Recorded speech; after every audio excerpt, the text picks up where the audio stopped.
El menisco es una estructura que tenemos dentro de la rodilla y que está trabajando constantemente entre dos huesos. Tenemos por una parte por encima el fémur y por debajo la tibia. Y ahí en medio entre esos dos huesos tenemos dos meniscos, uno que va a estar en la parte externa y otro que va a estar en la parte interna. Estos meniscos tienen forma de C, son como dos estructuras que, como digo, vamos a encontrar en medio de la rodilla, y sus roturas son muy frecuentes y se entiende porque están ejerciendo su trabajo, ya digo, entre dos huesos en constante movimiento y que le someten a muchos ciclos de flexoextensión. Las roturas en general son más frecuentes en el menisco interno que en el menisco externo, pero dependiendo del tipo de lesión se puede lesionar uno u otro, dependiendo del gesto más bien. Hay que saber además que el menisco, al encontrarse ahí entre dos huesos, su función va a ser de amortiguación, es decir, lo que va a hacer es proteger el cartílago que recubre tanto el fémur como la tibia.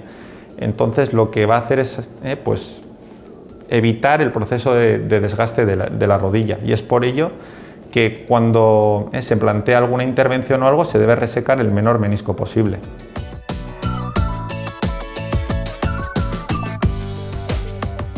Al final hay que pensar que el menisco es una estructura que está entre dos huesos en constante movimiento, como decimos, y hay que imaginárselo como una prenda que trabaja entre dos estructuras que friccionan con ella, y lo que va haciendo es desgastarlo, lo va desgarrando y se acaba rompiendo. Estas son las roturas degenerativas, que son las más frecuentes.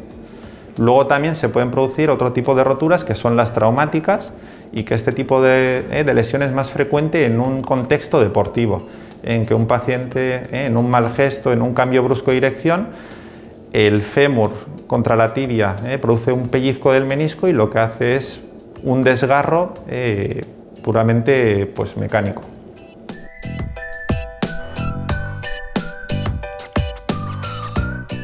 Pues la verdad que cuando viene un paciente a consulta, pues puede consultar con síntomas muy variables, desde pacientes que tienen muy poco síntoma, que recurren a nosotros porque llevan tiempo con dolor y quieren saber pues, cuál es la fuente de ese dolor, a pacientes que realmente están cojos, ¿no? que acuden con una rodilla que son incapaces de estirarla bien, que les duele en la parte interna y que les inhabilita prácticamente para todo. Hay que saber que normalmente en el momento de la lesión puede incluso haber un chasquido audible, pues ya digo, por una hiperflexión de rodilla, por un giro brusco, por una caída, y lo que se produce a continuación normalmente es un poquito de derrame, suele haber algo de líquido en la rodilla, en un intento de la rodilla de defender pues esa lesión. Y luego también pues muchas veces lo que puede producir es un caminar pues un poquito peculiar por defensa. Hay que saber además que estas lesiones meniscales no tienen capacidad de cicatrizar. Entonces ya digo, depende de dónde se lesione el menisco. Si es en una zona que pueda molestar mucho, el paciente no va a mejorar con el tiempo y va a recurrir, pues ya digo, pese a la toma de antiinflamatorios y todo, a donde nosotros por dolor. Y en cambio pues hay otras que si se localizan muy periféricas apenas molestan y apenas producen síntomas.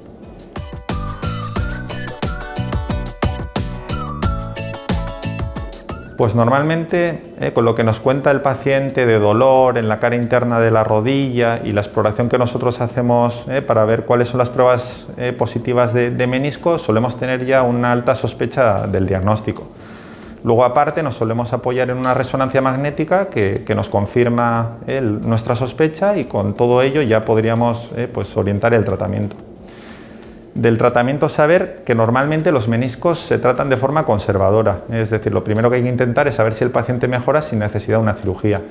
Y esto suele ser pues en un primer momento reposo, tener mucho tiempo la pierna en alto, poner hielo, tomar unos días antiinflamatorio, y con eso se suele notar mejoría. Si la rotura es grande, es mala o se produce en un paciente muy activo, muchas veces ese tipo de rotura da más síntomas y suele ser más invalidante. Entonces a veces estos pacientes, pese al tratamiento conservador aplicado durante unas semanas, no mejoran y hay que proponerles la cirugía. En cuanto a la cirugía, normalmente se hace artroscopia de rodilla, que es una cirugía mínimamente invasiva en que con dos incisiones pequeñitas a cada lado de la rodilla introducimos una cámara y eliminamos el trocito de menisco roto que está produciendo ese dolor. En ocasiones, si el paciente es joven y la rotura es grande, se puede valorar incluso el suturar el menisco, que globalmente, digamos, son los casos menos frecuentes de todos, pero en ese contexto de rotura o desgarro grande y paciente joven, el reinsertar el menisco tiene ventajas. Porque, como hemos dicho, el menisco tiene una función de amortiguación, entonces se trata de proteger la rodilla e intentar que esa rodilla degenere lo menos posible. En cuanto al posoperatorio, sí que hay que tener claro que son muy diferentes. En caso de haber quitado el trocito de menisco, suele tener un posoperatorio muy llevadero, en que en 3-4 semanas el paciente suele estar ya recuperado. En cambio, si se ha hecho una sutura meniscal, el coser el menisco de nuevo a su lecho, eso tiene un posoperatorio más lento, ya que primero hay que inmovilizar para que eso cicatrice y después, muchas veces, incluso hay que hacer una rehabilitación. En cuanto al proceso de recuperación, normalmente no hay que hacer nada especial, suele ser ir caminando progresivamente, y hacer bicicleta estática suele ser una buena manera de volver a recuperar la musculatura de la pierna, que se suele perder mucho consecuencia de la cirugía y del periodo de convalecencia.